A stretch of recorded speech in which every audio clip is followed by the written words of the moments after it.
Ya, ya. A'udzu billahi minasyaitonir rajim. Bismillahirrahmanirrahim. Assalamualaikum warahmatullahi wabarakatuh.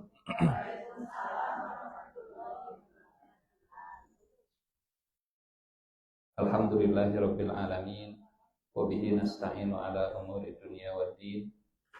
Wassalatu wassalamu ala asyrafil anbiya'i wal mursalin wa ala alihi wa sahbihi ajma'in. Rabbi shrah li sadri wa yassir li amri wahlul 'uqdatam min lisani yafqahu qawli. Allahumma la sahla illa ma ja'altahu sahla wa anta al-hazna idza syi'ta sahla. Allahumma la ilma lana illa ma 'allamtana innaka antal alimul hakim. Allahumma 'allimna ma yanfa'una wanfa'na bima 'allamtana wa zidna ilman wa amalan ya rabbal alamin. Amma ba'du. Faqala Allah ta'ala a'udzu billahi minasy syaithanir rajim. Bismillahirrahmanirrahim. Fatalaqqa Adamu min rabbih kalimatin fataba alaihi innahu huwat tawwabur rahim. Qulna ihbitu minha jami'a fa imma ya'tiyannakum minni huda faman tabi'a hudaya fala khaufun 'alaihim wala hum yahzanun. Walladzina kafaru wa kadzdzabu bi ayatina ulaika ashabun nari hum fiha khalidun. Shadaqallahul azim.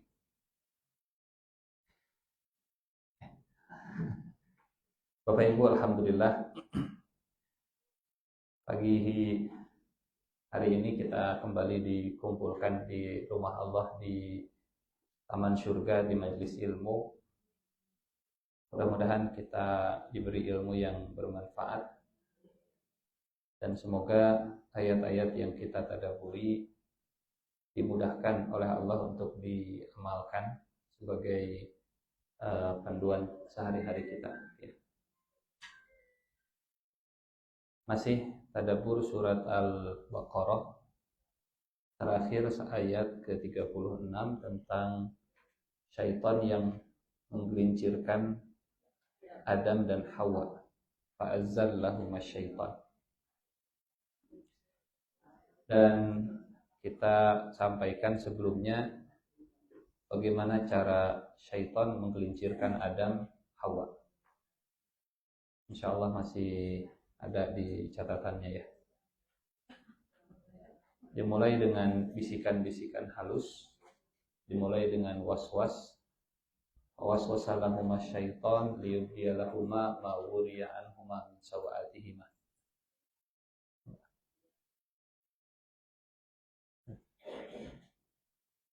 Yang kisah Adam ini terulang dalam beberapa surat di Al-Quran dengan beberapa sudut pandang, beberapa angle. Kalau di surat Al-Baqarah memang angle-nya tentang Nabi Adam. Kameranya itu fokus menyorot ke Nabi Adam alaihissalam. Di surat yang lain, surat Al-A'raf, kameranya, angle-nya fokus ke iblis, ke syaitan. Hingga di surat Al-A'raf kita ceritakan sebelumnya bagaimana Allah merinci cara step by stepnya syaitan menggelincirkan Nabi Adam, dari mulai was-was, bisikan halus, lintasan pikiran, urutannya lintasan pikiran, lanjut jadi tekad, keinginan jadi tekad, tekad jadi perbuatan, perbuatan jadi kebiasaan, kebiasaan jadi karakter. Jadi yang paling mudah itu mencegah lintasan pikiran, karena mengubah karakter sudah karatan. Walaupun masih bisa diubah, masih mungkin nggak bisa diubah ya, mungkin diarahkan. Karakternya Umar bin Khattab sudah terbentuk, tapi diarahkan oleh Nabi ke posisi yang sesuai, memberdayakan potensi Umar bin Khattab. Kemudian puncaknya awalnya lintasan pikiran. Puncaknya syaitan menggelincirkan Nabi Adam dan Hawa itu dengan ghurur. Ghurur itu masih ingat? Tipu daya yang sifatnya membuat over confidence. Ghurur itu GR bahasa kitanya. Membuat Nabi Adam menganggap bahwa tenanaonlah sakali mah.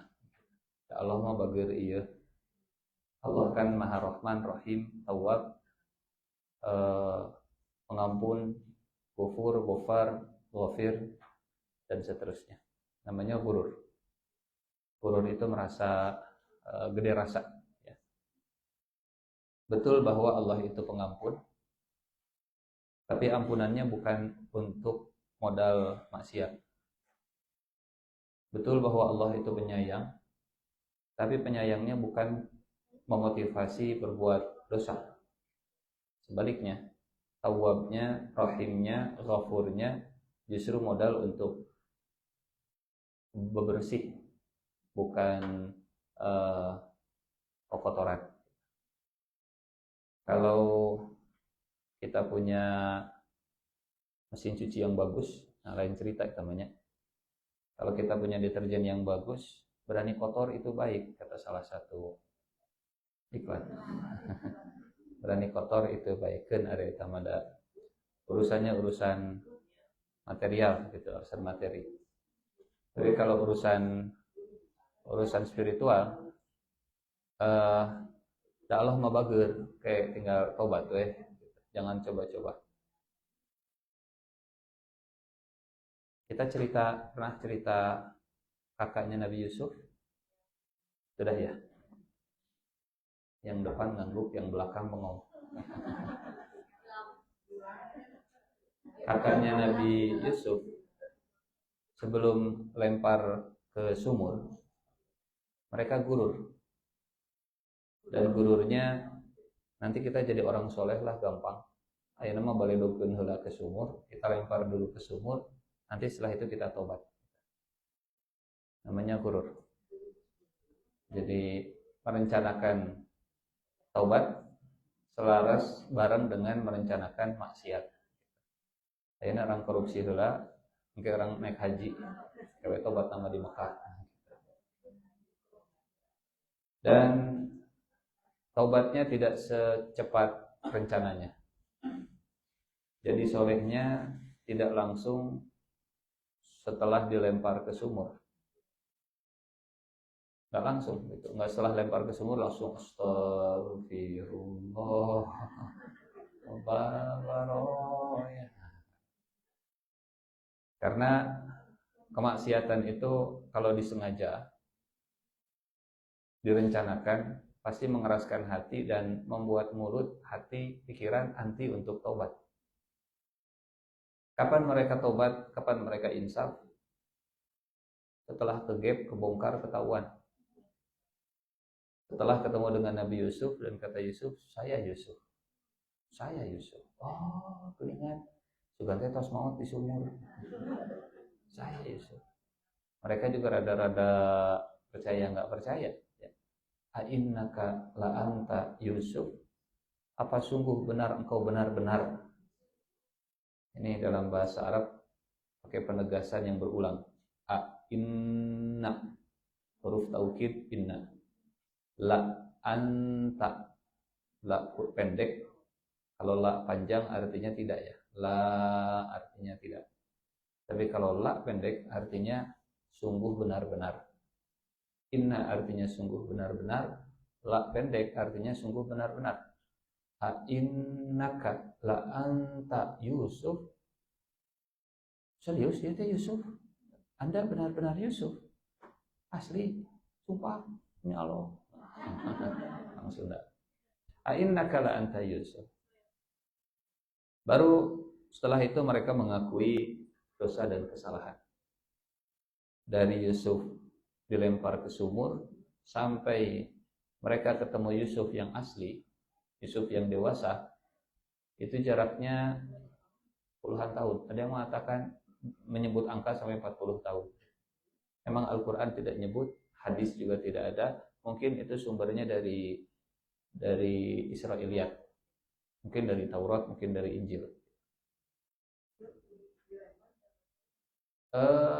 Siga nama SD kelas 3 siga nama. Saya nggak tahu persisnya ya, cuman usia yang masih senang main bahasa Qurannya.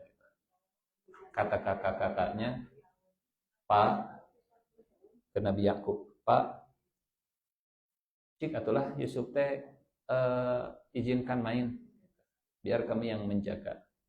Ya, usia yang senang main kan, ya usia SD lah. Kalau senang main SD, kalau sudah senang entertainment, ya SD menuju SMP. Urutannya begini. Di surat apa itu teh? Al-Hadid. Surat Al-Hadid. Asa pernah kita bahas juga tentang kedewasaan seseorang itu bisa diukur dengan apa yang jadi concern dan perhatian. Al-Hadid surat keberapa? 57. Di surat Al-Hadid ayat ke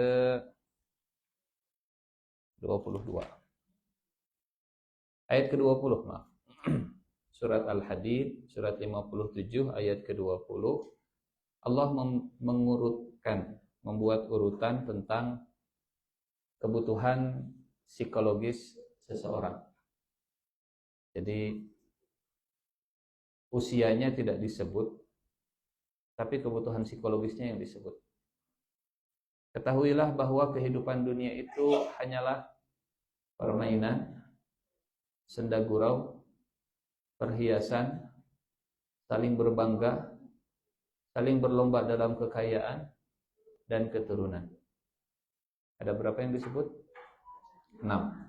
Laibun, walahun, wazinatun, watafakhurun bainakum, watakathurun fil amwali wal aulad. Nah, apa artinya? Kalau senangnya laibun, ya berarti memang jiwanya masih senang main, masih kecil. Tumbuh dewasa, dia senangnya lahun, anes di lahun, lahun, anes lahun. Lahun itu entertainment yang tujuannya cari hiburan lah kalau bahasa kita gitu ya, cari kesenangan. Dia bukan permainan, tapi sifatnya senda gurau. Sifatnya itu kalau ini sesuatu yang prioritas, dia pengennya yang nggak prioritas, itu namanya lahul. Permainan, entertainment, hiburan, wazina, tumbuh dewasa, mulai resep di make up, resep nyisir, senang di depan kaca gitunya. Sudah mulai rada matching kalau pilih baju, itu namanya zina, berhias. Sudah senang ingin tampil cantik dan cakep, namanya perhiasan. Kalau dipilihkan baju, mak mau matching, ya pengennya yang pink sama abu-abu. Pengennya yang warna bulau, mama. Zina. Nyisirnya sudah mulai lama, basuh, dicungcungkeun, di mohawk, namanya zina, perhiasan gitu. Senangnya sebelum pergi sekarang pakai di bedakan, di sari pohaci, di saya nah dulu sari pohaci pakai kurang aring, namanya zina. Zina itu perhiasan, senangnya berdandan, senangnya ngagelis, akasep. Sudah nggak main, sudah nggak banyak hiburan, senangnya tampil yang modis. Setelah zina, tafakhur. Tafakhur itu adu gengsi. Adu gengsi. Saya kuliahnya di Mekah. Saya kuliahnya di Cambridge. Saya kuliahnya di Oxford. Saya kerjanya sambil pakai ini nemtek, tinggal di BUMN yuk, saya tafakur namanya. Yang penting pride-nya dapat walaupun duitnya kecil.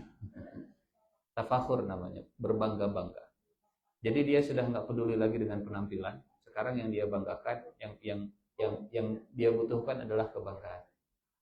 Dia nggak pengen lagi main, dia nggak perlu lagi hiburan. Sekarang mah pride-nya yang muncul, kebanggaan. Namanya tafakur. Selesai tafakur, naik lagi kebutuhan jiwa manusia seiring dengan usia. Sudah nggak peduli lagi mau dari SMA mana, mau dari kampus mana, mau kerja di mana. Yang penting mah takasur fil amwal. Dan naon saya mah lulusan SMA oke, yang penting mah duit nawe ratusan triliun. Daripada dirinya lulusan Cambridge, naon jualan tahu bulat unggul. Misalnya. Memang Cambridge, wah tafakur. Tapi takasur fil awal kecil. Orang akan semakin realistis seiring dengan usia, kebutuhan psikologisnya bukan lagi bangga-bangga, tapi duit, banyak-banyakan duit. Takasur fil amwal. Dan ternyata ditutup oleh Allah, hayatud dunia, kehidupan dunia itu endingnya adalah wal aulad, anak. Oh, incu atau sabaraha tah kadinya. Putra atau sabaraha? Putra ayeuna di mana? Obrolannya bukan lagi tentang kepungkur kampusnya di mana. Haribu resepna main naon. Haribu resepna nonton film naon di Netflix. Obrolannya bukan lagi kebanggaan, tapi kumaha barudak? Sabaraha ayeuna incu? Kumaha mantu? Mantu ayeuna di mana? Sakolana? Itu sudah wal aulad. Ya. Kalau lahun mah hiburan, entertainment gitu. Maksudnya ya sesuatu yang menghibur lah. Laibun permainan, lahun hiburan. Jadi kita bisa ngukur posisi kita ada di mana hari ini gitunya. Ini bukan berarti kalau sudah di posisi takasurun fil amwal, dia nggak suka dengan laibun, nggak suka dengan lahun. Cuman porsinya nggak banyak gitu ya. Tetap apalagi laki-laki. Laki-laki masih senang laib, masih senang. Masih senang main, masih senang. Masih ada pride, gengsi, masih gitu. Cuman sudah mulai berkurang, sudah mulai fokusnya bukan tentang saya lagi, tapi tentang anak saya sekarang. Wa takasurum fil amwali wal aulad. Balik dari ke surat Al-Baqarah, di situ bihtai. Sampai mana tadi teh? 36 ya. Fa'azallahuma syaitanu anha fa'akhrajahuma mimma kana fi wa qulna. Lanjut ke ayat 37. Setelah Nabi Adam mencicipi, bahasa Al-Qur'annya mencicipi, zaqa. Kemudian auratnya kebuka dan Allah menegur Nabi Adam dari kejauhan. Bukankah sudah saya larang untuk mendekati pohon tersebut? Kemudian Nabi Adam fatalaqa Adamu min rabbih kalimat. Kemudian Adam menerima beberapa kalimat dari Tuhannya. Lalu Allah menerima taubatnya. Sungguh Allah menerima taubat dan Maha Penyayang. Kata talaqqa, mungkin kita familiar dengan kata talaki. Kalau ngaji talaki. Talaki itu kadang dimaknai mulut ke mulut. Mulut ke mulut itu kumahanya. Si image-nya kurang bagus. Jadi harus face to face. Harus wajah ketemu wajah. Offline lah bahasa sekarang lah. Harus offline ketemu langsung, kemudian diajarkan sesuatu, namanya talaqi. Fatalaqa Adamu min rabbih kalimatin, maka Adam talaqi. Akar katanya talaqi itu dari kata liqa. Laqiya yalqa. Akar katanya bertemu. Laqiya yalqa. Liqa itu artinya bertemu. Alqa, alqa itu artinya mempertemukan sesuatu dengan sesuatu yang lain. Namanya alqa. Terjemahan bahasa Indonesianya melempar. Fa'alqa asahu fa idza hiya thu'banun mubin. Maka Nabi Musa melemparkan. Lam, qaf, alif bingkeng. Alif bingkeng teh naon? Begitu tah siga kitu. Alif anu sapertos huruf ya. Alif bingkeng. Akar katanya talaqa laqiya, bertemu. Jadi memang untuk talaqi bertemu.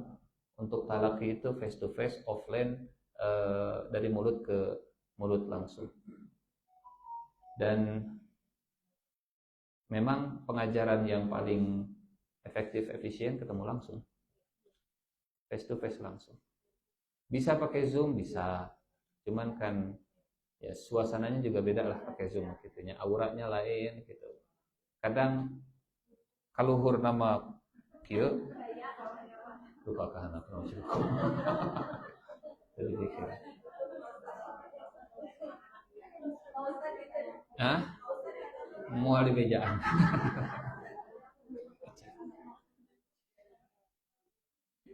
Dan banyaknya off cam. Puntennya off cam menuju tidak bisa tampil. Nggak sengaja kepencet kameranya, cangkoknya. Jadi pabalatak. Fatalaqa Adamu min Rabb. Maka Adam bertemu dengan Tuhannya. Ya. Di surat Al-A'raf sebelumnya kita cerita posisi Adam itu, posisi Nabi Adam dan Siti Hawa itu posisinya dekat dengan pohon, tapi jauh dari Allah. Ingat ya? Sehingga kata Allah, bukankah saya sudah larang dari pohon itu? Bukan ini. Saat mengingatkan ke Nabi Adam, jangan dekati pohon ini. Wala taqraba hadhihi asy-syajarah. Dan saat Nabi Adam mencicipi buahnya, kata Allah, manahakuma antilkuma. Bukankah saya sudah larang pohon mendekati pohon itu? Berarti posisi Allah jauh dari pohon, posisi Nabi Adam dekat dengan. Dan sekarang saat Nabi Adam itu mau tobat, ketemu dengan Allah. Berarti ada pergerakan. Ya, ada pergerakan dari pohon, menjauh dari pohon, menjauh dari sumber kemaksiatan, menjauh dari sumber dosa, menjauh dan mendekat ke Allah, ketemu dengan Allah. Bahasanya talaqqa. Dan Bapak Ibu, saat menjauh dari sumber dosa, kemudian kembali kepada Allah Subhanahu wa taala, itu namanya taubat. Namanya taubat. Makanya di ujung ayat ini Allah mengangkat kata taubat, taba alaih innahu huwat tawwabur rahim. Jadi motionnya itu digambarkan, motion tenon. Pergerakannya, pergerakan Nabi Adam itu digambarkan dengan bahasa isyarat yang sederhana dan simpel. Tapi kalau kita tadaburi, oh ada pergerakan. Untuk potong langsung ke dia. Bergerak Nabi Adam. Kenapa engkau mendekat? Padahal sudah saya larang mendekati pohon itu. Lompat Nabi Adam sambil mendekat ke Allah, sambil ngambil daun, sambil nutupi auratnya. Setelah mendekat kembali ke Allahnya, ini disebut taubat. Setelah dekat ke Allah, kemudian Nabi Adam diajarkan kalimat. Setelah Nabi Adam membaca kalimatnya, maka Allah terima taubatnya. Fatalaqa Adamu. Normalnya susunan kalimat yang biasa itu begini. Fatalaqa Adamu kalimatin min Rabbihi. Normalnya begitu. Maka Adam menerima beberapa kalimat dari Tuhannya. Kalau di terjemahan Quran di depan saya, dari Tuhannya itu di belakang. Betul? Maka kemudian Adam menerima beberapa kalimat dari Tuhannya. Tapi redaksi bahasa Arab, dari Tuhannya itu didahulukan sebelum kalimat. Min Rabbihi itu dari Tuhannya. Maka Adam menerima dari Tuhannya beberapa kalimat. Kitu-kitu keneh Pak Ustaz. Sama, kurang. Tapi dalam kaidah bahasa Arab, mana yang didahulukan itu perlu diperhatikan. Mana yang didahulukan, maka itu yang diprioritaskan. Dan yang diprioritaskan berarti dapat perhatian. Kalau susunannya fatalaqa Adamu kalimatin min rabbih, berarti fokusnya tentang kalimat itu sendiri. Tapi karena yang didahulukan adalah min rabbih, dari Rabbnya, dari Tuhannya, artinya tidak ada yang bisa memberikan kalimat itu kecuali hanya dari Allah Subhanahu wa Ta'ala. Yang membuat Nabi Adam merasa tenang karena hanya kepada Allah, hanya dari Allah sumber kebaikan. Ya. Kemana lagi saya sudah berbuat dosa? Kemana saya tempat lari? Kemana saya bisa menyelesaikan masalah diri? Oh, min rabbih, balik dari Allah. Bukan ke manusia, bukan ke siapapun. Mau ke dukun, apalagi ke Facebook. Kemudian curhat di wallnya, atau bikin TikTok segala macam. Gitu. Min rabbih, dari Tuhannya. Min rabbih. Dan ini Bapak Ibu yang Allah muliakan, mengulang kata Rabb di awal cerita Nabi Adam di ayat ke-30 sebelumnya ya. Berulang-ulang. Wa iz qala rabbuka lil malaikati fatalaqa Adamu min rabbihi kalimat. Punten. Siapa yang dimaksud dengan rabbihi? Siapa yang dimaksud dengan rabbuka? Allah. Tapi kenapa tidak disebut Allah langsung? Wa iz qala Allahu lil malaikati fatalaqa Adamu minallahi kalimatin. Rabb itu Allah. Tapi saat Allah tidak menyebut dengan Allah, disebutnya dengan Rabb. Berarti status itu harus diperhatikan. Maksudnya begini. Saya di rumah seorang bapak. Ketemu istri, saya seorang suami. Datang ke perusahaan, saya sebagai seorang CEO. Pulang ke rumah, ketemu orang tua, saya sebagai anak. Nama saya Nur Ihsan Junduloh. Oke. Kalau saya datang ke orang tua sebagai seorang direktur, Mama, Ihsan teh direktur. Pasti dah. Tidak. Biarkan status direktur di perusahaan, tapi kalau pulang ke rumah orang tua, statusnya sebagai seorang anak. Saya datang ke perusahaan, saya ini anak mama. Nggak cocok juga. Kebayangnya, kehartasnya status. Allah Subhanahu wa Ta'ala dalam tanda petik punya banyak status, punya banyak nama. Dan dalam kisah ini, yang diangkat, yang disebut adalah sebagai Rabbun, bukan sebagai Raja, Al-Malik, bukan juga sebagai Ilah, Al-Ilah. Rabbin Nas, Malikin Nas, Ilahin Nas. Kenapa sebagai Rabb? Karena status sebagai Rabb itu yang sifatnya menjaga, mengurus, merawat, menumbuhkan, memastikan semuanya berjalan baik. Status sebagai Malik, Allah Subhanahu wa Ta'ala yang mengatur, Allah Subhanahu wa Ta'ala yang punya kuasa penuh, namanya juga Raja, absolute power, kekuasaan yang absolut. Nuansanya lebih nuansa kekuasaan. Kalau Allah menyebut fatalaqa Adamu minal Malik, dari rajanya, nuansanya nuansa antara rakyat dengan pejabat, nah, begitu. Nuansanya formal. Kalau ilah ini nuansanya lebih ke penyembahan, nuansanya lebih ke ikatan emosional. Ilah. Jadi Rabbun, Malikun, Ilahun.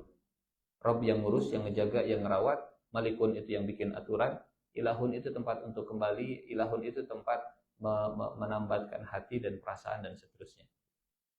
Jadi kisah Nabi Adam dari ayat 30 sampai ayat 37, nyantolnya itu di status Allah sebagai Rabbun. Allah sebagai Rabb. Dimulai dengan wa iz qala rabbuka, ditutup dengan fatalaqa adamu mir rabbihi kalimat. Ilustrasinya begini. Ini pendekatan untuk memudahkan, bukan berarti menyamakan. Karena kita tidak sedang disamakan, kita mau dikarpetan. Bukan untuk menyamakan makhluk dengan Khalik, hanya untuk memahami saja, pendekatan saja, approachment. Ibu punya anak? Ya, terang. Ibu punya anak dan ibu dari kecil anaknya itu dirawat, diurus,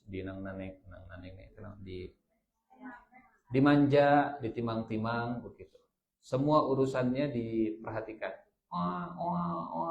Oh yang mimi. Pengen main gitu. Seorang ibu bisa mendeteksi perbedaan tangisan bayi.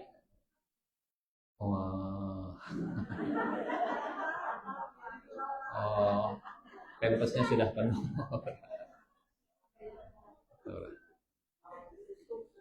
Pelan. Pilih hilap deh ibuna diemutan. Kan kebutuhan bayi paling tilu eta badannya, pengen dibersihin pampasnya, pengen dikasih mimi, pengen digendong sampai ke bau leungeun oke dan seterusnya lah. Tangisannya juga beda, dan yang paham dengan tangisan itu ibunya luar biasa. Ibunya luar biasa. Bapak nama kadang sok. Memang carut hat bungkus. Alhamdulillah, tidak semua bapak perempuan. Baik. Tumbuh dewasa, anaknya sudah mulai SMP, gitu. Sudah mulai balik. Kata anaknya, mama jangan ngatur-ngatur aku lagi, aku kan udah gede. Dia sudah mulai ngurus diri sendiri. Tapi kita sebagai orang tua masih punya hak untuk ngatur anak-anak kita. Itu namanya geser dari, dalam tanda petik ya, sebagai pengurus, sekarang jadi yang ngatur. Kemarin mah diurus full, masih kecil, masih nurut gitu ya. Sekarang sudah mulai rebel, sudah mulai berontak, dia sudah mulai ngurus diri sendiri, sudah mulai dewasa dan nggak mau diatur-atur lagi. Kita jadi kata orang tuanya, kita sebagai orang tua, Ade masih tinggal di rumah mama, masih tinggal di rumah bapak, harus nurut sama aturan bapak sama mama.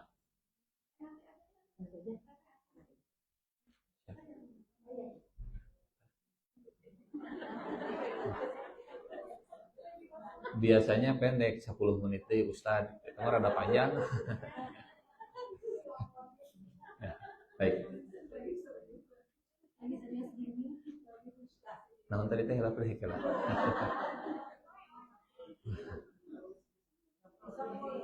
Oh ya. Waktu kecil ngurus diri sendiri, nurut. Tumbuh dewasa dia waktu kecil diurus full, tumbuh dewasa dia ngurus diri sendiri dan mulai nggak mau diatur lagi. Kata orang tuanya, saya pemilik rumah ini, mama yang punya rumah ini, mama yang punya aturan. Itu namanya raja. Dan akhirnya anak kita tumbuh dewasa, punya duit, keluar dari rumah, punya rumah sendiri, merantau. Sekarang dia punya keluarga sendiri. Dan orang tua sekarang bukan lagi ngurus seperti bayi, bukan lagi ngatur seperti remaja, tapi posisinya lebih sebagai tempat untuk kembali sharing. Pengen pulang kampung mah, kangen, ada di rumah, ada. Oh pulang ya, mangga. Urutannya begitu. Rabbun, Malikun, Ilahun. Allah yang ngurus, Allah yang ngatur, Allah yang jadi tambatan hati untuk kembali. Jadi ilah itu sifat Allah Subhanahu wa taala, ya Allah sebagai zat yang dicintai oleh hambanya. Mudah-mudahan bisa dipahami perbedaannya ya. Karena balik Rabbun ataupun Malikun atau ilah, semuanya itu Allah Subhanahu wa taala. Semuanya Allah. Tapi status mana yang dipakai itu penting untuk dipahami. Saya sebagai direktur, berarti lagi bicara tentang perusahaan. Kan Misalnya anak mama, berarti bicaranya di rumah dengan orang tua. Contoh misalnya begini, punten. Muhammad Shallallahu Alaihi Wasallam, beliau itu sebagai suami Khadijah, beliau sebagai bapaknya Fatimah, beliau sebagai sahabatnya Abu Bakar dan Umar dan kawan-kawan, beliau juga sebagai nabi, beliau juga sebagai rasul, beliau juga sebagai hamba Allah. Betul? Statusnya ada banyak. Waktu perjalanan Isra dan Mi'raj, status apa yang dipakai? Waktu perjalanan Isra Mi'raj, ketemu dengan Allah, status apa yang dipakai? Status Nabi, status Rasul, status suami Khadijah? Hah? Subhanalladzi asra bi abdihi. Hamba. Maha suci Allah yang telah memperjalankan hambanya. Kenapa bukan rasulnya? Kenapa bukan nabinya? Kenapa tidak disebut nama langsung? Karena perjalanan ini adalah perjalanan tentang status beliau sebagai hamba Allah Subhanahu wa ta'ala. Sebagai apa kita bertemu ini? Saya bicara sebagai seorang hakim. Sebagai hakim atau sebagai tetangga? Sebagai hakim. Ini nama sebagai tetangga. Sebagai hakim. Gitunya. Saat orang punya banyak status, maka tiap status bisa punya makna tersendiri kalau dipakai. Baik. Fatalaqa Adamu mir rabbih. Dari siapa Adam mendapatkan kata-kata ini? Dari yang menjaga, yang merawat, yang menumbuhkannya. Kalimatin, kalimat-kalimat. Apa kalimatnya? Kemudian Adam menerima beberapa kalimat dari Tuhannya. Apa kalimatnya? Kalimatnya yang ada di surat Al-A'raf. Rabbana zalamna anfusana wa illam taghfir lana wa tarhamna lanakunanna minal khasirin. Ada yang menarik Bapak Ibu? Ibnu Katsir membaca ayat ini bukan fatalaqa Adamu mir rabbih kalimatin. Ibnu Katsir membacanya fatalaqa Adama mir rabbih kalimatun. Adamnya pakai fathah, kalimatnya pakai domaten. Gitu-gitu kan kemudian Pak Ustadz, kan kata-katanya sama, tulisannya mah gitu-gitu kan dengan harokat nahungkul nu beda. Bapak Ibu, beda harokat, beda arti dalam bahasa Arab. Beda harokat, beda arti. Kalau di bahasa Indonesia habis. Itu habis. Ya, Pak. Kalau di bahasa Indonesia kita mengenal subjek dan objek. Nah, dalam bahasa Arab, subjek dan objek itu bisa diidentifikasi, bisa diketahui dengan harokat terakhir di kata tersebut. Ini umumnya ya, umumnya. Kalau harokatnya pakai domah, berarti dia subjek. Umumnya begitu. Kalau harokatnya pakai fathah, berarti dia objek. Nanti kalau susunannya bisa berbeda. Normalnya begini, urutan dalam bahasa Arab itu predikat, subjek, objek. Predikat, subjek, objek. Kalau di bahasa Indonesia kan subjek, predikat, objek.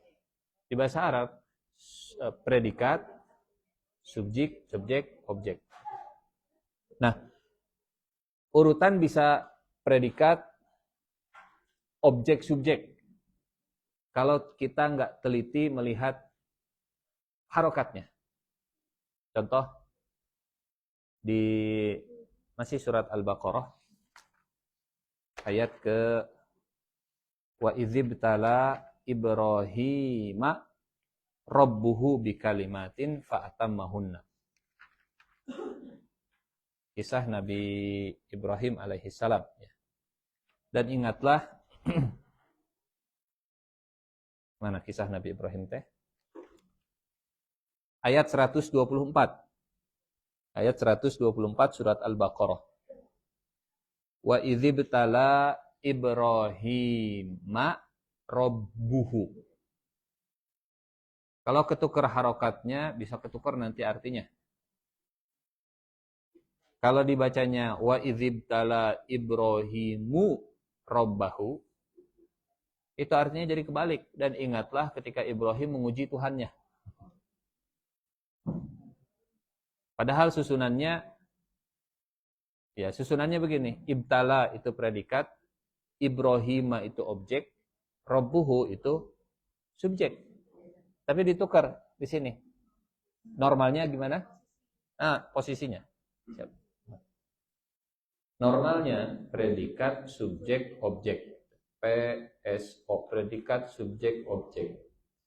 Di ayat ini predikat objek subjek. Dari mana taunya kalau yang kedua itu objek? Dari harokat terakhir kata tersebut. Umumnya, sekali lagi, umumnya kalau domah itu berarti subjek, kalau fathah objek. Nah, itu gampang banget. Nah, balik lagi ke surat Al-Baqarah ayat 37. Ibnu Katsir membaca ayat ini bukan Adamu, tapi Adama. Bukan kalimatin, tapi kalimatun. Berarti kalau cara bacanya seperti Ibnu Katsir, yang jadi subjeknya siapa? Kalau cara baca seperti Ibnu Katsir, kalimatnya yang jadi subjek dan Adamnya yang jadi objek. Gitu keneh Pak Ustadz beda. Mungkin endingnya mah sama. 3 kira. Hiji tambah salapan 10. Salapan tambah hiji oke. 10. Tapi beda. Hiji tambah salapan teh saya punya 1, ibu punya 9, dijumlah jamleh 10. Tapi kalau 9 tambah 1, saya punya 9, ibu punya 1. Memang kalau dijumlah mah anger 10. Dan 10 bisa dari 2 dikurangi 4 ditambah genep dikurangi 10 ditambah kurang tambah bagi kali ending nama 10 gitu keneh. Tapi proses menuju ke sana itu punya makna tersendiri. Apa maknanya kalau Adamu min rabbihi kalimatin? Maknanya bahwa Adam sangat aktif untuk mencari pengampunan dari Allah Subhanahu wa taala.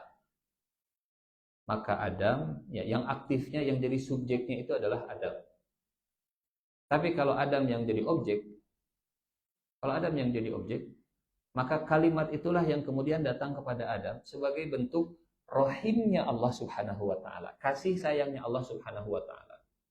Cukup Adam menjauh sedikit, maka taubat itu, kata-kata dan petunjuk dari Allah itu akan datang. Jadi yang namanya kasih sayang dari Allah itu berawal dari aktifnya manusia, kemudian disusul oleh rahmat dari Allah Subhanahu wa taala. Jadi Pak Ustadz, yang mana yang bacanya benar? Dua-duanya benar, asal sesuai dengan lingkungan sekitar kita. Misalnya di lingkungan sekitar kita, normal membacanya itu seperti yang kita kenal, wadduha, wallaili idza saja. Maka itulah yang benar yang dibaca. Tapi kalau kita membaca wadduha, wallaili idza saja, ma wadda'aka rabbuka wa ma qala, walala firatu khairul laka minal ule. Diprotes semua ku jamaah. Protes data apaleun. Itu benar, tapi tidak tepat. Kalau audiensnya, kalau jamaahnya masih belum tahu, belum belajar. Imam baca ayat sajdah. Pertama kali di masjid ini baca ayat sajdah, dan setelah baca ayat sajdah langsung sujud. Allahu Akbar. Eta makmum di belakang teh ruku, imam sujud sendiri. Subhanallah. Apakah imamnya benar? Benar. Tapi imamnya gak ngasih tahu dulu ke makmum, Bapak Ibu, saya akan baca surat sajdah dan nanti saya akan takbir untuk sujud. Ilmu dulu sebelum amal. Kasih tahu dan pengumuman dulu, tumbuhkan kesadaran, wawasan, lalu setelah itu kerjakan. Tapi kalau dikerjakan tanpa ada wawasan, badan imam dan seterusnya. Kunut nazilah misalnya. Sholat maghrib aja kunut. Karena mungkin belum paham, belum terbiasa dan seterusnya, begitu ya. Jadi, apakah bacaan Ibnu Katsir benar? Benar. Apakah bacaan kita benar? Benar juga. Karena ada rujukannya. Cuma, apakah tepat kalau bacaan Ibnu Katsir kita pakai di lingkungan yang tidak biasa? Enggak tepat. Kecuali kalau ngasih tahu dulu. Misalnya ibu sekarang sudah tahu, pakai maghrib orang sholat berjamaah, terus saya baca fatalaqo adama mir rabbihi kalimatun. Insya Allah mulai protes. Nah, mulai protes. Udah duka kemana pikiran? Oke. Baik. Jadi apa bedanya adamu mir rabbihi kalimatin dengan adama mir rabbihi kalimatun? Kalau adamnya yang aktif. Kalau adama, maka kalimatnya yang aktif mendekati Nabi Adam. Karena dua-duanya benar, maka maknanya, kalau hamba mendekat kepada Allah Subhanahu wa Ta'ala, maka Allah pun akan mendekat kepada hamba lebih cepat. Adama. Maka dalam hadis qudsi, Rasulullah Shallallahu Alaihi Wasallam menyampaikan, kalau hamba melangkah kepadaku satu jengkal, maka aku akan melangkah kepadanya satu hasta. Sejengkal, maka Allah mendekat satu hasta. Ya, dari ujung jari sampai ujung siku, namanya satu hasta. Jadi manusia segini, Allah segini. Punten, berarti Allah bergerak dan manusia juga bergerak, betul? Betul. Manusianya kembali kepada Allah, Allahnya juga kembali kepada manusia. Bapak Ibu punten, apa arti kembali dalam bahasa Arab? Taubat. Manusia bertaubat, Allah juga bertaubat. Cuman kita identiknya taubat itu setelah berbuat dosa. Makna taubat itu artinya kembali secara bahasa. Makanya Allah punya Asmaul Husna, namanya Allah At-Tawwab. Dan kita kalau kembali ke Allah disebutnya orang-orang yang tawab. Innallaha yuhibbut tawwabina wa yuhibbul mutatahhirin. Jadi kita kembali ke Allah namanya taubat, Allah kembali mendekati ke kita, itu namanya juga taubat secara bahasa. Cuman bedanya kalau dalam bahasa Al-Qur'an suka dibedakan. Kalau manusia mendekat ke Allah itu katanya pakai ilah, fatubu ilah dari itu. Kalau Allah mendekat kepada hamba, katanya pakai ala, fataba alaih. Cuman beda itu saja. Kalau Allah pakai ala, kalau hamba pakai ilah. Perhatikan nanti dengan jeli setiap ada kata taubat, Allah ala, hamba ilah. Allah ala, hamba ilah. Jadi yang namanya taubat itu bukan gerak satu arah. Yang namanya taubat itu bukan hanya dari manusia mendekat ke Allah, kembali ke Allah. Dalam hadis qudsi tadi, Allahnya juga mendekat kepada hamba. Bahkan mendekatnya Allah kepada hamba lebih banyak. Sejengkal Allah mendekatnya sehasta. Manusia melangkahnya satu hasta, maka Allah akan mendekati satu depak. Satu depak teh dari ujung sini ke ujung sini. Satu depak. Silahkan diukur. Iya seberapa meter, iya seberapa meter. Konon katanya untuk mengukur tinggi badan kita, ukurlah depakan kita. Terusnya siga gitu. Coba aja nanti begitunya tinggi segini, enak gitu. Tak berarti jangkung saya teh sakieu. Nah, gitu. Pelan. Eh, kecuali yang panjang tangan berarti beda. Dan normalnya satu hasta itu selebar lingkar pinggang kita, katanya. Tidak. Istighfar, taubat, minta maaf tidak. Bedanya apa? Pertama, redaksinya juga beda. Ya. Yang kedua, maknanya juga beda. Kalau istighfar itu secara bahasa dari kata ghafaro yang artinya menutupi sesuatu. Ghafaro menutupi sesuatu. Kalau maaf itu artinya menghilangkan dan menghapus sesuatu. Kalau taubat artinya kembali. Taubat artinya kembali. Tapi ginilah, untuk memudahkan memahami penyakit hati, penyakit jiwa dan dosa, pahami saja dengan penyakit badan. Pahami dengan penyakit badan.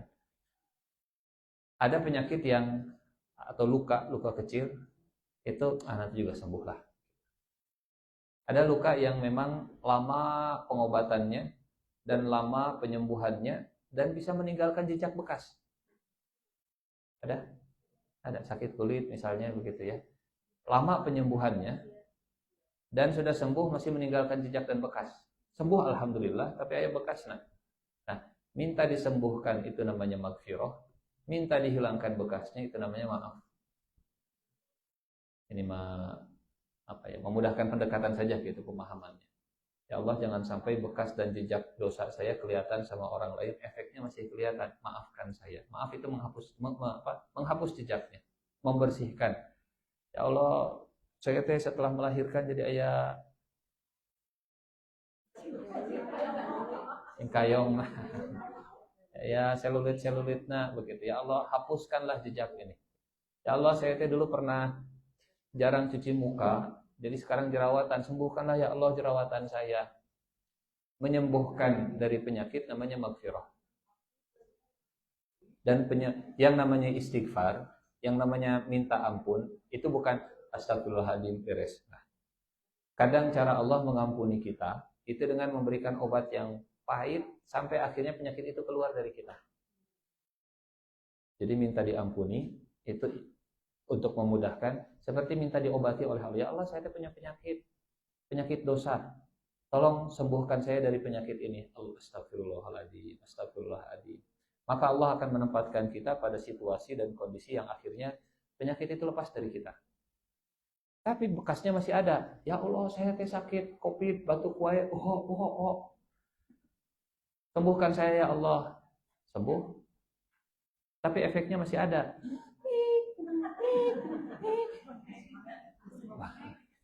Namanya bengik. Kalau bengek mah baru bengek. Kalau bunyinya ngik-ngik berarti bengek. Jadi minta ampun itu artinya obati penyakit saya. Minta maaf itu hilangkan bekas dari jejak dari bekas penyakitnya. Bersihkan. Kalau taubat itu saya kembali ke Allah Subhanahu wa taala.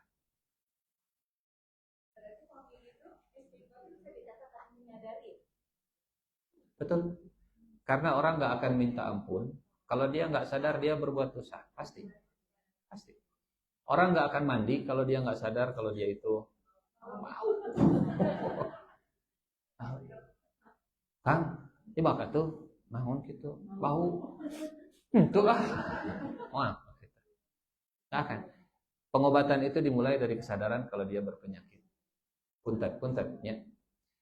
Orang kalau menganggap bahwa penyimpangan seksual itu bukan penyakit, nggak akan berobat. Menormalisasi itu justru menghalangi pengobatan sendiri. Dan normal, saya adalah laki-laki yang terperangkap di tubuh wanita. Saya ini perempuan yang terperangkap di tubuh laki-laki dan sebaliknya misalnya begitu ya. Kalau tidak menganggap itu sebuah kelainan, pasti tidak akan berusaha untuk perbaikan. Makanya punten. Katakan salah walaupun kita mengerjakannya. Katakan memang ini teh dosa, tapi saya masih melakukannya. Mudah-mudahan kesadaran kalau itu dosa, itu membuat kita punya tekad, saya nanti suatu hari akan tobat. Tapi kalau kita mengatakan kesalahan itu bukan kesalahan, tobatnya. Susah, sulit. Katakan yang salah itu salah, walaupun kita masih melakukan salah itu.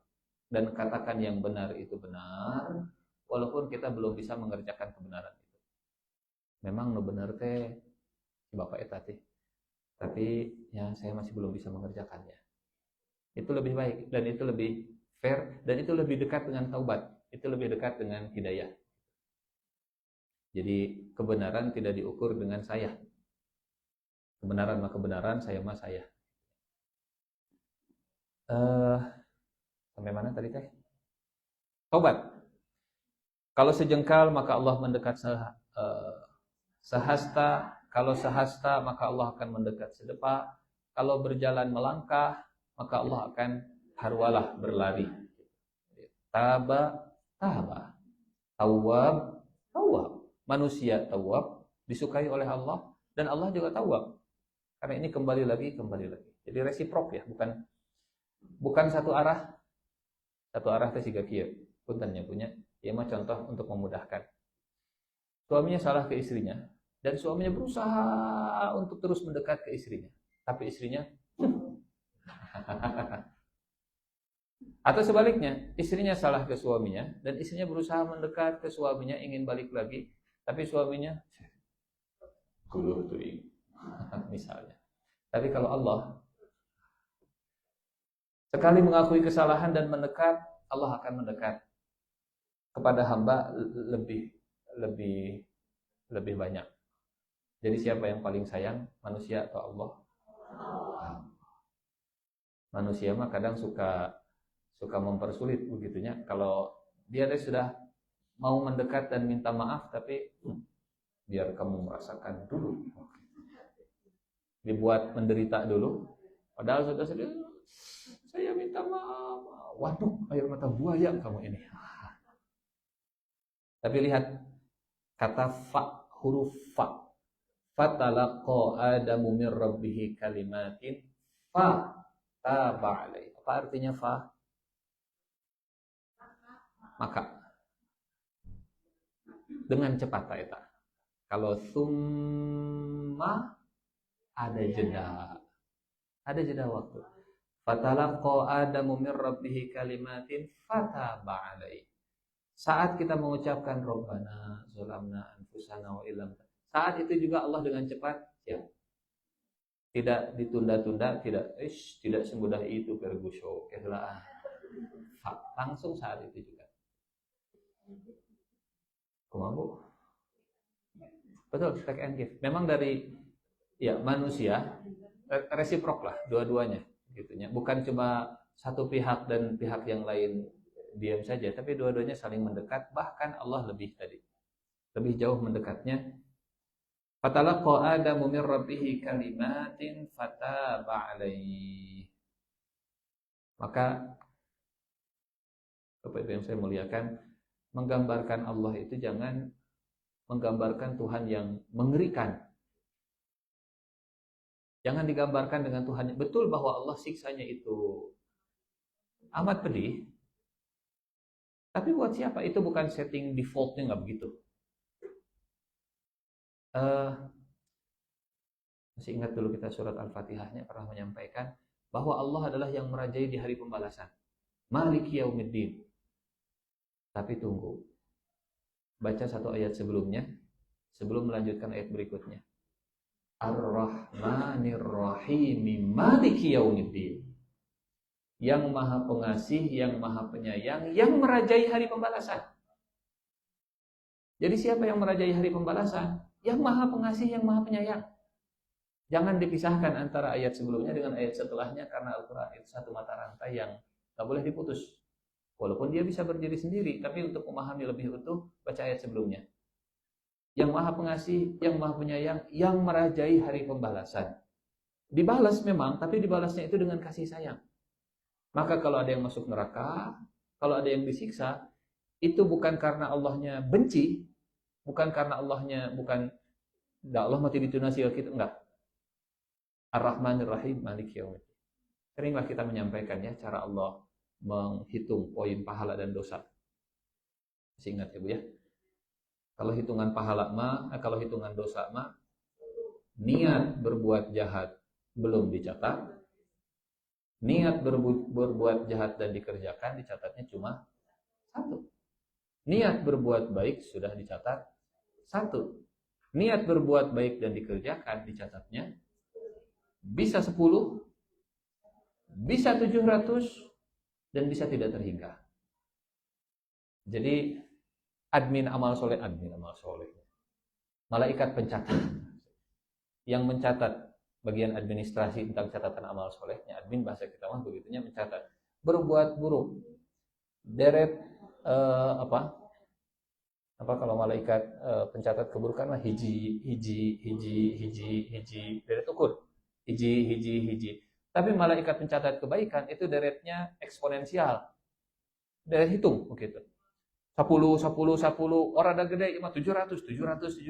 Oh iya mah saum, mah Allah eta mah tak terhingga. Oh dia memaafkan, kumaha Allah eta mah hitungannya enggak jelas begitu. Kalau bahasa kita dulu kita pernah kasih perumpamaan, Anda kerja di perusahaan saya, gajinya ya cek kosong, sok isi mangga. Itu namanya ajrohum bigoiri hisab. Upah mereka nggak pakai perhitungan. Kalau pakai perhitungan, Anda kerja berapa hari? 29 hari. Ada terlambatnya, potong gaji. Ayah cutinya berbayar atau tidak? Cutinya tidak berbayar, potong day. Anda izinnya ada suratnya nggak ada suratnya, potong day. Itu namanya pakai hitungan, dihisab. Tapi kalau bighairi hisab, Bapak bulan ini gajiannya ini ada cek kosong, silahkan isi. Nominalnya terserah Bapak. Itu namanya ajrohum bighairi hisab. Kalau dosa, itu hitung-hitungan.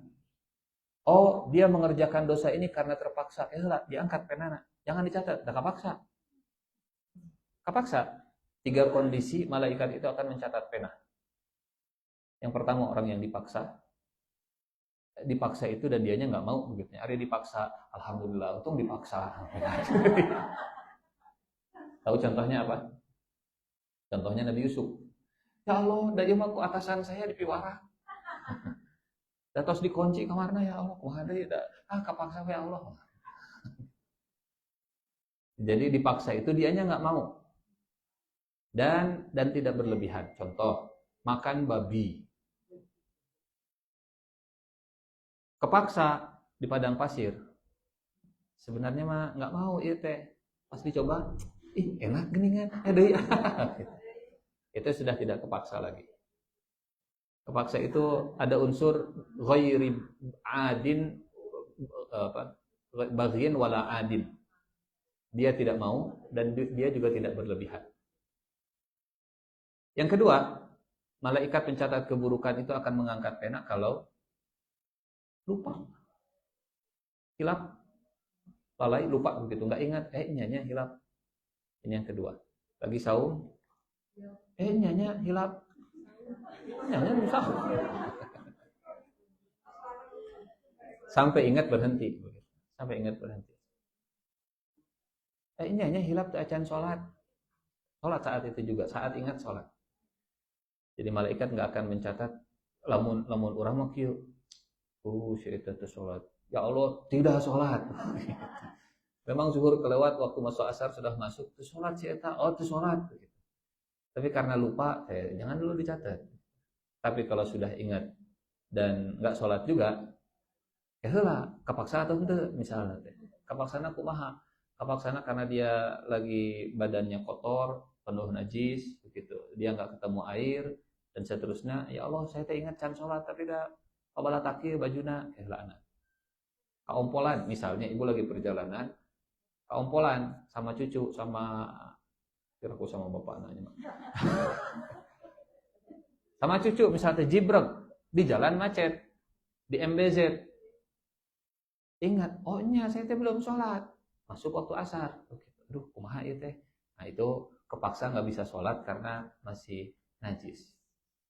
1 kepaksa, 2 lupa, Yang ketiga tidak tahu. Yang ketiga jahil. Ya mungkin dia berbuat maksiat, berbuat dosa, tapi karena nggak ngerti, nggak paham. Gitu. Sedetil itu malaikat pencatat keburukan penuh perhitungan.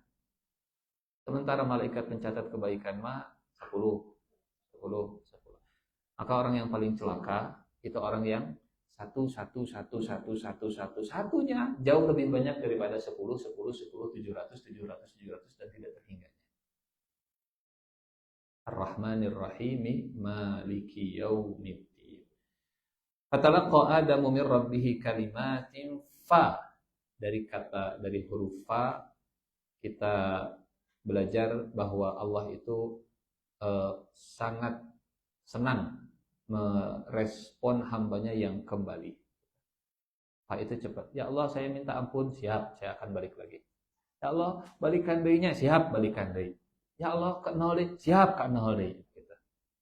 Tidak seperti manusia. Balikan deui-nya,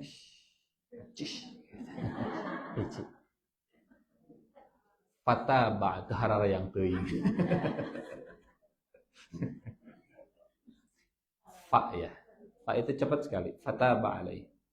Fatalaqa Adamu min rabbih kalimatin fata ba'alai. Masya Allah. Sudah pakai kata fa, kemudian ditutup dengan penegasan. Innahu huwa tawwabur rahim. Inna-nya itu huruf taukid, huruf penegasan dan penekanan. Sesungguhnya sudah ada innahu ditambah huwa lagi. Huwa. Innahu huwa. Ari hu teh huwa teh ya.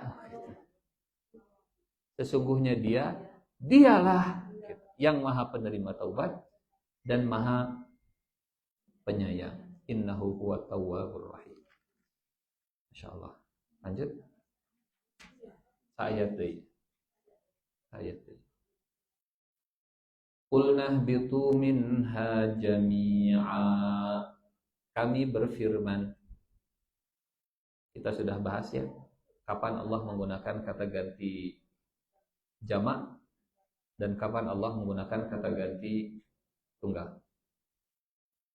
Boleh jadi firman ini disampaikan oleh Jibril ke Nabi Adam alaihi salam pakai perantara, atau boleh jadi perintah ini maksudnya menggambarkan keagungan Allah Subhanahu wa taala. Qulna, maka kami berfirman, ihbitu minha jami'a. Turunlah kalian semua. Habata itu turun dari tempat yang tinggi. Seperti Nabi Nuh turun dari bahtera yang besar.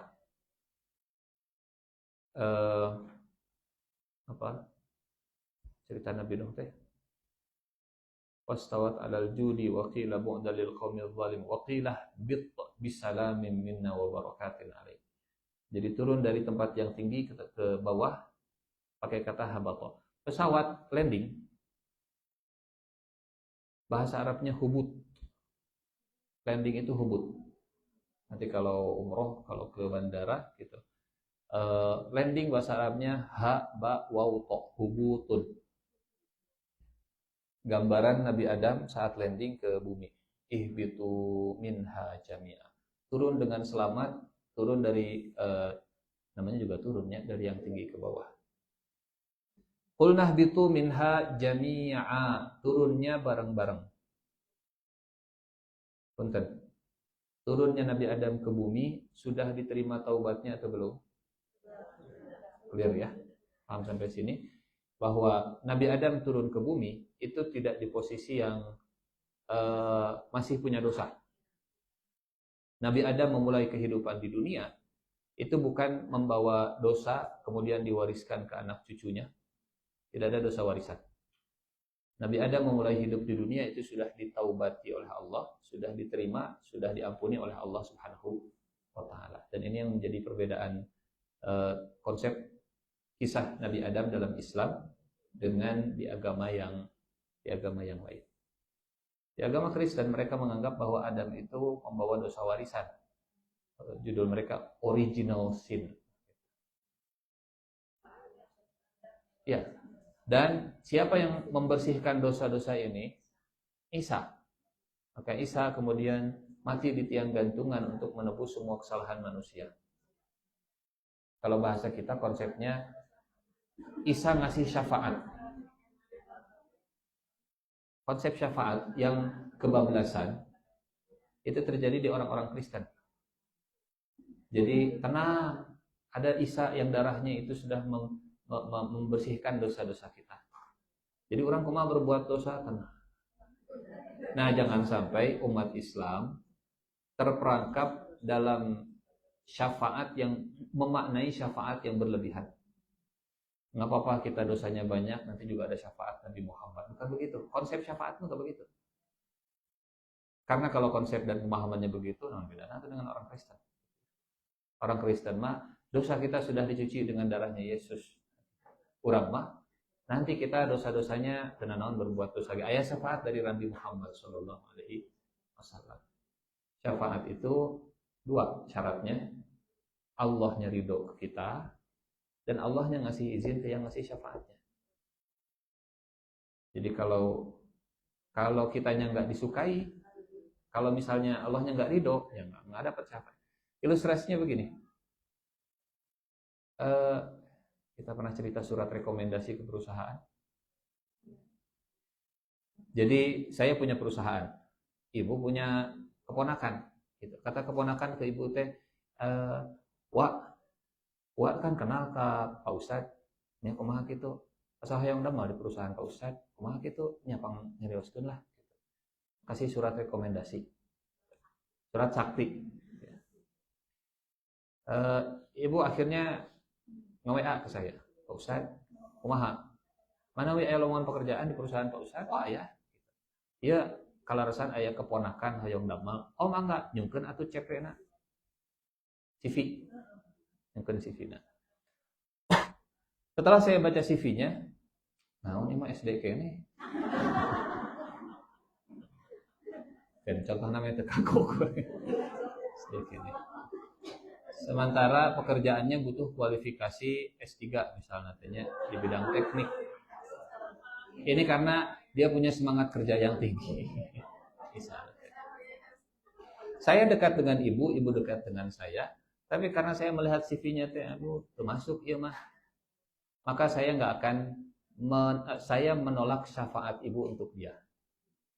Syafaat itu rekomendasi lah kalau bahasa kita. Syafaat itu rekomendasi. Sebaliknya, Pak Ustadz, saya punya keponakan, lihat CV-nya bagus. Oh benar bagus, ya mah S3 bidang teknik dan seterusnya. Tapi saya terasa ke ibu. Terjadi. Saya nggak jadi. Maka syafaat itu dua. Yang merekomendasikannya diizinkan, yang direkomendasikannya juga disukai begitu. Cocok lah begitu. Oh, oke, silahkan. Sesuai. Jadi nggak sembarangan tenang. Saya dekatlah dengan si mamang mah gampang waktu itu cincai. Tapi syafaat tidak sesimpel itu. Qulnah bitu minha jami'a. Turunlah kalian semua bersama-sama, bareng-bareng. Turunnya ke muka bumi setelah diterima taubatnya dan turunnya bersama-sama. Adam dan Hawa turun bersama-sama walaupun ini memang ada cerita walaupun saya belum menemukan yang validnya keterangannya. Apakah turunnya bersama-sama kemudian pas nyampe ke bumi juga sama-sama? Jami'an juga. Karena saat turunnya jami'an. Apakah saat nyampe ke buminya itu sama-sama di bandara yang sama, jami'an? Atau yang satu landingnya di bandara Jeddah, yang satu landingnya di bandara New Delhi pakai Indigo misalnya. Memang jami'an dari sananya, take off-nya bareng karena landasannya ada dua gitu. Bareng. Cuman yang satu ke sini. Wallahu a'lam bishawab. Yang jelas turun dari surganya bareng. Kita kan sering dengar cerita Adam turunnya itu di India. Siti Hawa turunnya itu di Jeddah. Ketemunya di mana? Buah Batu. Ketemunya di Padang Arafah. Memang saya belum menemukan hadis yang sahih. Berangkat dari kata jami'an ini masalahnya. Jami'an, ya? yang bersamaan itu turun dari surganya, tapi apakah sampai ke buminya kemudian terpisah dengan jarak? Nah, kata jami'an ini yang jadi penentunya, jami'an. Ihbitu minha jami'an. Ya. Jadi kebayang kalau dari sananya bareng, pas turun ke buminya pisah gitunya. Dan dulu nggak ada WA, ada telepon gitu. Kalau telepon, "Neng di mana?" "Duka ieu teh nya." Kan belum ada pelang nama, India. Ada waktu dulu. Jadi kebayang Pak saling cari. Saling cari Adam dari India dan tidak saling Sherlock masalahnya. Jadi saat Pak Amprok saat bertemunya itu kebayang bertemunya itu tanpa ada janjian sama sekali. TDWA heula, tadi telepon heula gitu. Tidak dikasih tahu dulu. Tah duka sabaraha namanya. Kayak orang taros di itu di surga. Koma? Di KUA sih. Katanya. Wallahu alam, ini karena saya belum menemukan riwayat yang sahihnya begitu. Karena Al-Qur'an menjelaskannya jami'an, bersama-sama. Jadi kalau ada riwayat yang satu di India, Nabi Adamnya di India, Siti Hawanya di Jeddah, ketemunya itu di Arafah. Padang Arafah. Sekarang mana yang lebih jauh jaraknya? India Arafah atau Jeddah Arafah? Ya. Oh, berarti laki-laki memang effortnya lebih jauh untuk mencari sang pujaan hati. Walaupun sang pujaan hati juga ikut mencari, cuman ya dari Jeddah sampai ke Arafah. Itu kalau narik garis lurusnya. Wah, kieu tah. Gitu. Siti Hawa teh kieu. Nabi Adam gitu nyot. Kulan?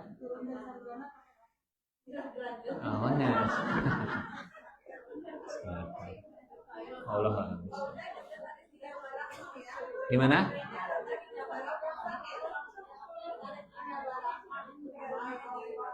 Iya, di Arafah teh Jabal Rahmah. Ya. Konon katanya begitu. Baik, kita tuntaskan ayat 38 ya. Fa imma ya'tiyannakum minni huda, maka wahai Adam, kalau benar-benar datang kepada kalian, ini penegasan lagi. Normalnya begini.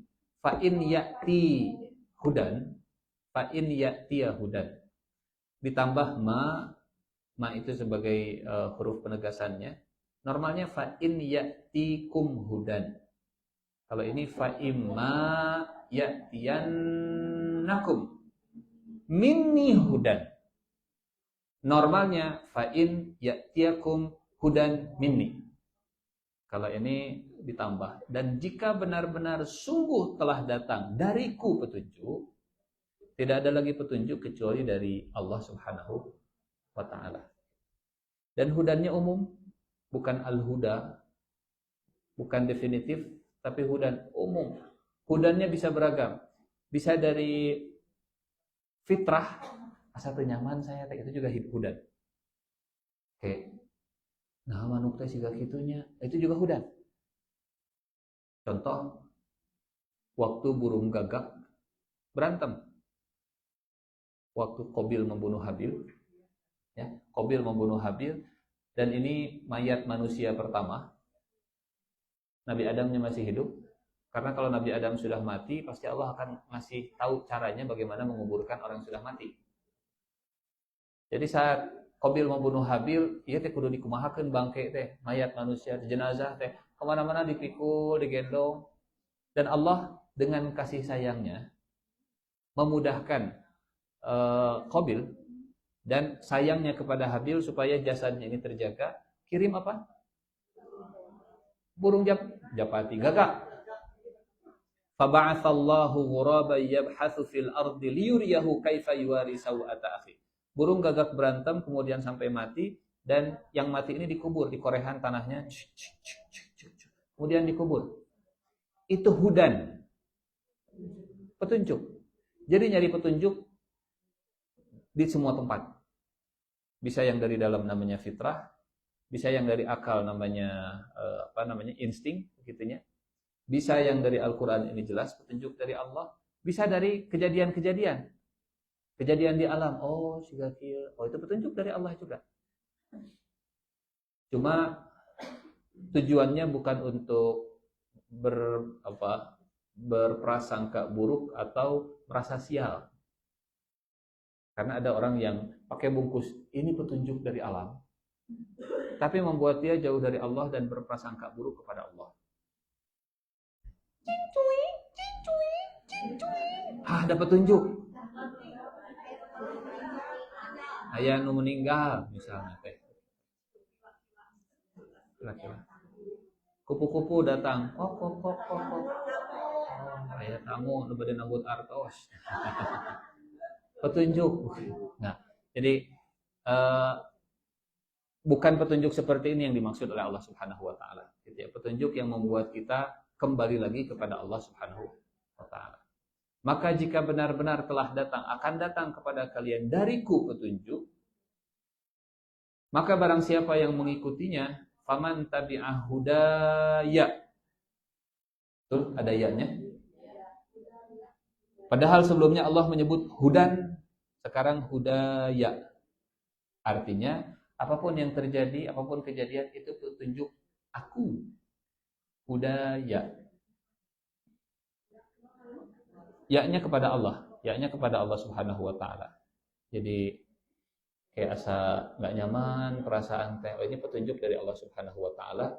Jangan-jangan saya sudah berbuat dosa atau naon. Faman tabi'a hudaya fala khaufun. Kenapa ada alaihimnya? Apa bedanya la khaufun dengan la khaufun alaihim? Ya, la khaufun tidak ada ketakutan, la khaufun alaihim tidak ada ketakutan atas mereka. Sekilas mah asa kitu-kitu keneh gitu ya. Ibu punten, Pak punten. Ada anak lagi main dan dia nggak sadar kalau di atas kepalanya ada ular yang siap matok. Di atas kepalanya ada sesuatu yang menakutkan tidak? Ada sesuatu yang menakutkan, tapi dianya nggak takut.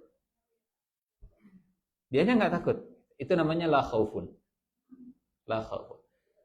Tapi kalau la khaufun alaihim, di atasnya itu nggak ada sesuatu yang menakutkan dia. Hah? Tapi tak. Jadi karena nanti dalam ayat Al-Quran ada yang la khaufun tanpa alaihimnya. Ada yang la khaufun alaihim. Alladzina amanu wa kanu yattaqun. Innal ladzina qalu rabbuna Allah tsumma istaqamu fala khaufun alaihim wala alladzina amanu wa kanu yattaqun. Ada yang la khaufun alaihim, ada yang la khaufun saja. Kalau la khaufun alaihim itu di atas mereka ada ketakutan, di atas mereka ada bahaya. Ya, kalau kalau la khaufun alaihim itu di atas mereka enggak ada bahaya sama sekali. Di atas mereka tidak ada bahaya sama sekali. Walaupun mungkin merekanya takut. Tapi di atasnya itu nggak ada bahaya. Jadi ada orang yang ketakutan kalau misalnya bakal saya takut masa depan saya bakal nggak jelas, suram, cemas gitu. Padahal kata Allah la khaufun alaihim.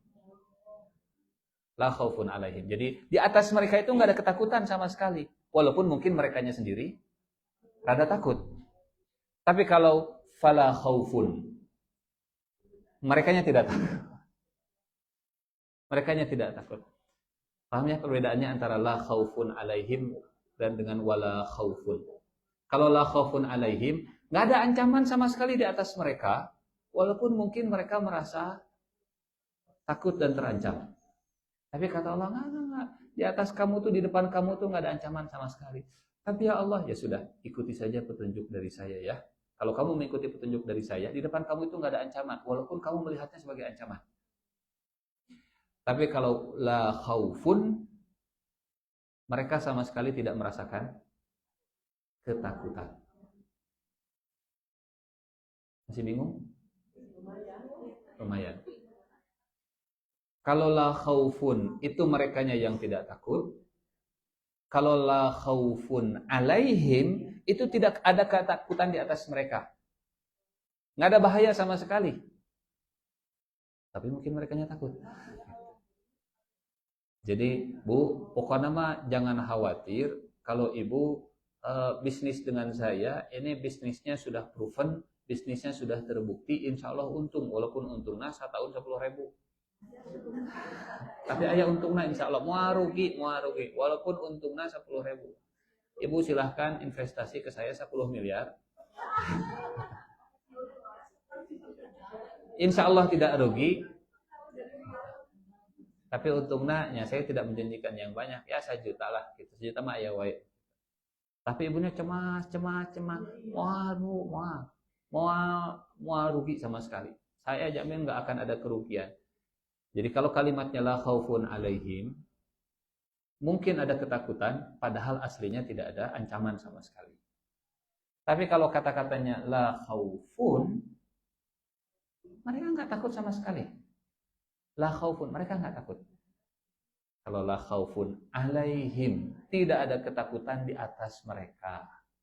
Tidak ada yang harus dikhawatirkan, walaupun mereka sendiri merasa ketakutan. Jadi ilusi ketakutan, halusinasi ketakutannya. La khaufun alaihim walahum yahzanun, dan mereka tidak akan bersedih hati. Ini memang pembahasannya agak panjang antara khauf dengan hazan, karena secara bahasa juga dibedakan oleh Allah. Bentuk katanya bukan fala yakhafuna wala yahzanuna. Kalau bentuknya begitu sama-sama fi'il. Tapi khauf itu pakai kata benda dan hazannya pakai kata kerja atau fi'il. Insyaallah pada waktunya pertemuan bulan Januari pekan ketiganya insyaallah ketemu lagi, karena pekan ke-1 saya mau izin dulu. Insyaallah. Ada pertanyaan sebelum ditutup? Enggak.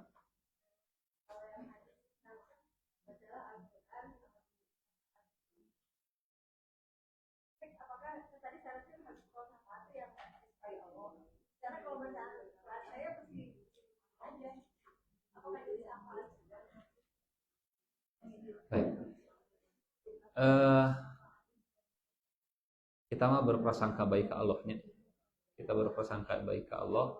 Kalau kita sudah baca Quran, kita mau baca Quran dan kita konsisten baca Quran walaupun kieu-kieu keneh, masih adug-adugan keneh, masih terbata-bata keneh. Yang menggerakkan lisan kita untuk masih mau membaca itu Allah. Dan mudah-mudahan itu jadi tanda kalau Allah suka ke kita.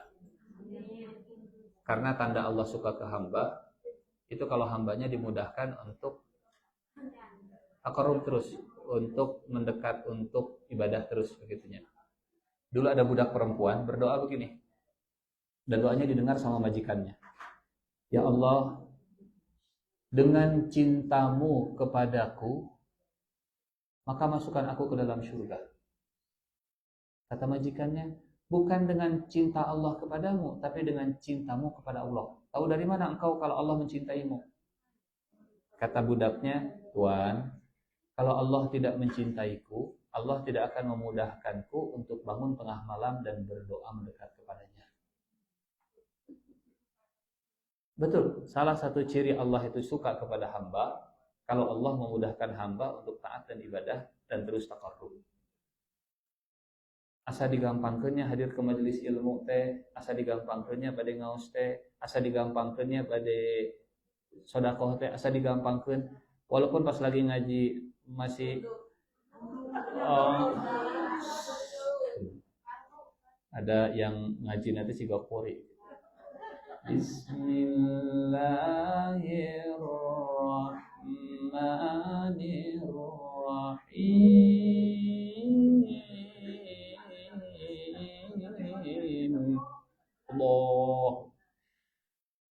alif ba ta. Sugante pada alif lam mim. Sigano juga oke. Sudah serius bismillahnya udah lancar, saya pas. Alif ba. Wah, mau dicontoh. Allah a'lam. Ada pertanyaan lagi? Enggak, itu lah. Ya.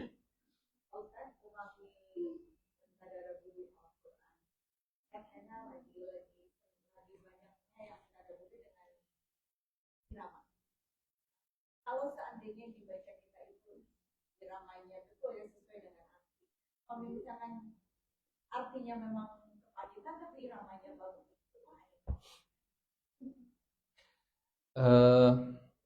Kalau yang saya pahami, tadabbur itu kaitannya lebih ke kontemplasi, refleksi, dan pemahaman terhadap makna.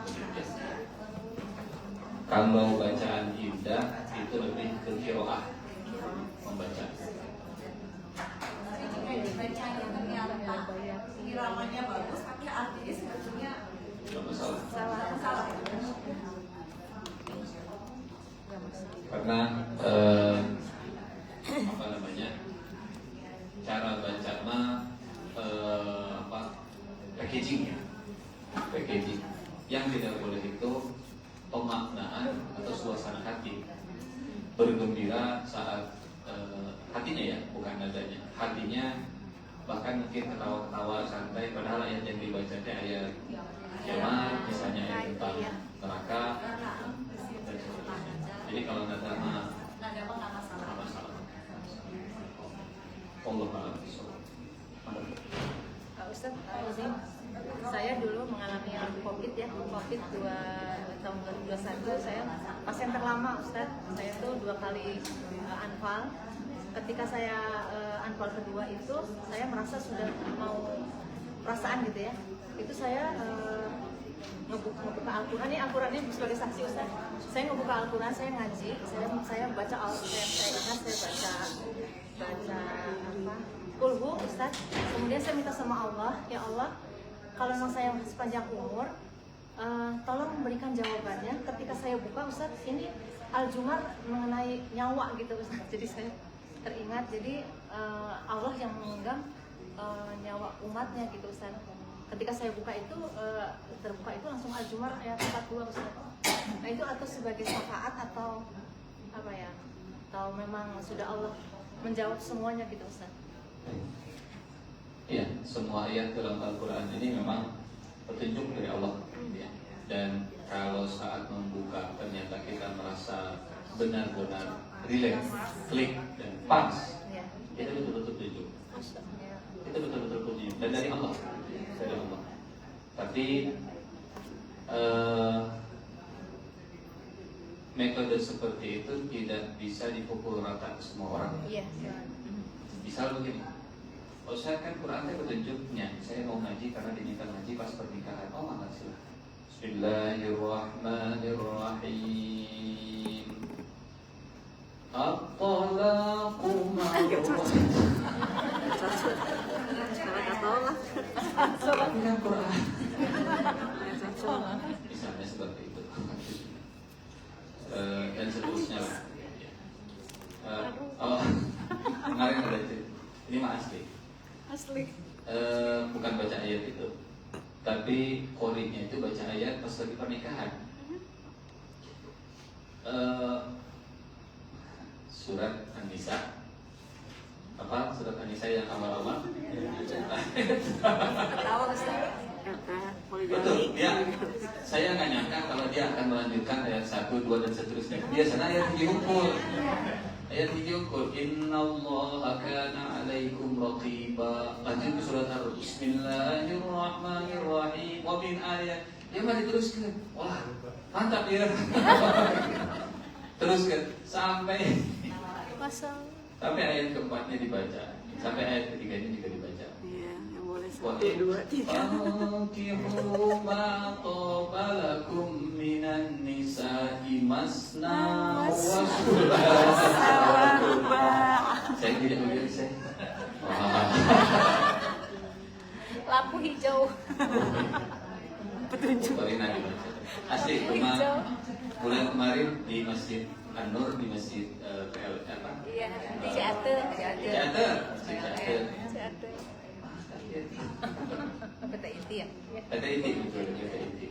Jadi mungkin sudah biasa buat mereka. Allah a'lam bishawab. Cukup? Oh, mangga. Oh iya, Mas.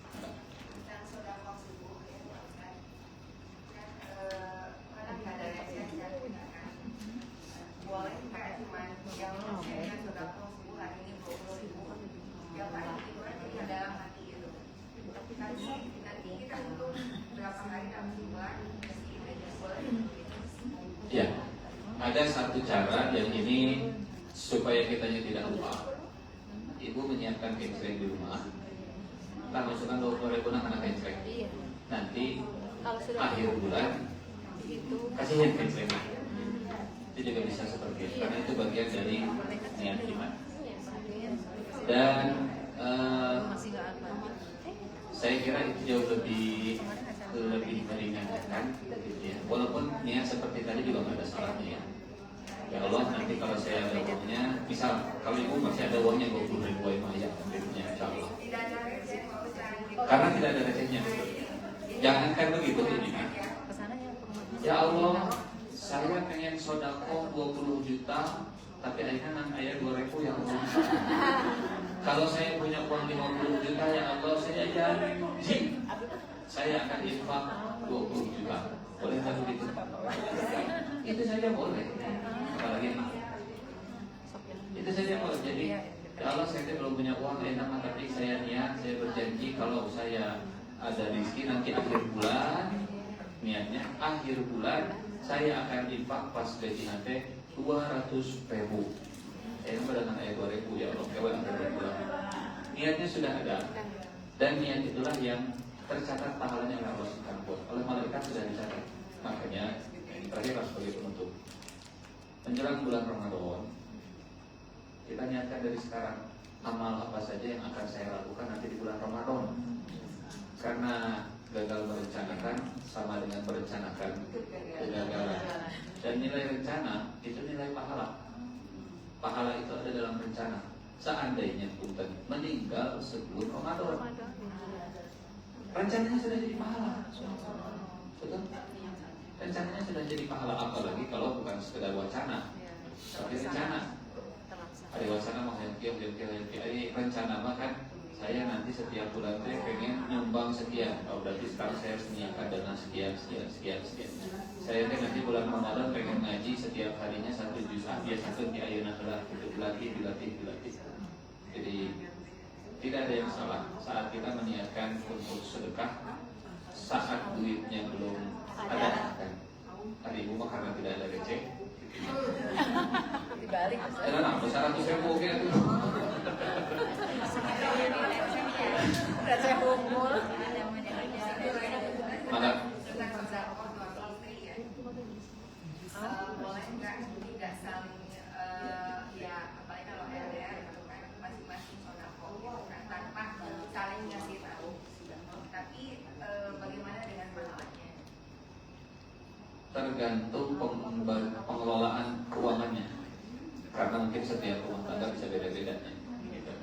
Kalau uang itu uang pribadi ibu, uang yang didapat dari bisnis, dari kerja, itu hak pengelolaannya murni terserah ibu.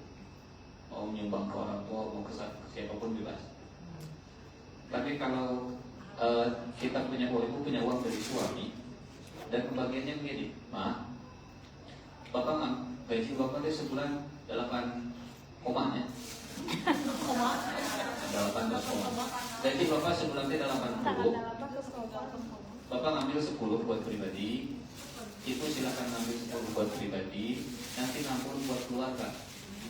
Nah, kalau yang 10 buat pribadi ibu, kemudian ibu mau infak, mau sedekah, maka itu sudah milik pribadi. Tapi yang 60 mau dipakai buat infak dan sedekah, itu perlu ACC approval dari suami dulu. Perlu ada info dulu. Jadi pengelolaan uang pribadi seorang istri itu tidak harus tidak harus diintervensi oleh suaminya pribadi, betul-betul pribadi. Ya mana warisan di orang tua, mobil dan motor teh, gitu. Betul-betul milik ibu sendiri. Kumaha penggunaannya terserah ibu. Kalau ibu mau ngasih tahu, bagus. Kalaupun tidak ngasih tahu, apalagi untuk sedekah dengan niat ya Allah, cukup tangan kanan saya yang tahu, tangan kiri saya tidak tahu. Padahal suami ibu. Jadi tergantung cara pembagian pengelolaan dan keuangannya, gitu ya. Karena Islam menghargai kepemilikan masing-masing. Islam menghargai kepemilikan masing-masing. Kalau ingin ngasih tahu dengan niat untuk menghargai, maka silakan. Bukan sebuah kewajiban harta milik pribadi kita kemudian di share informasi segala macamnya. Ibu punya perusahaan, istri punya, suami punya perusahaan, masing-masing. Kecuali kalau sudah jadi perusahaan bersama, kita mah kudu pada akhirnya